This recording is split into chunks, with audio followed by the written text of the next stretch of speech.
Ayan na yung pin. Hello mga kapis, luto tayo ng adobong baboy.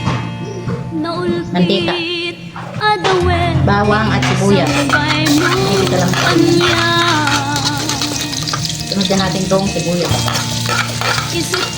Sinurot mo saan keti at Sunod lang natin ang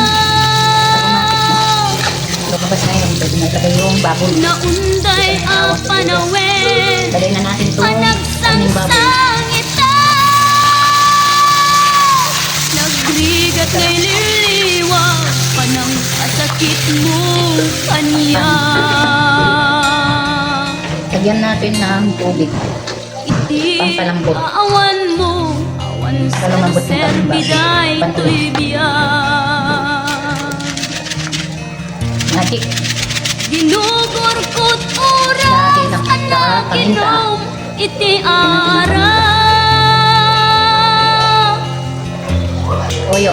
Tanong mabarte ka, sikat ay malipata, ngem no mausawa na. Lalagyan na ng suka. Sika manentay awaga. Ito na. Ito na ang adobo. Nakas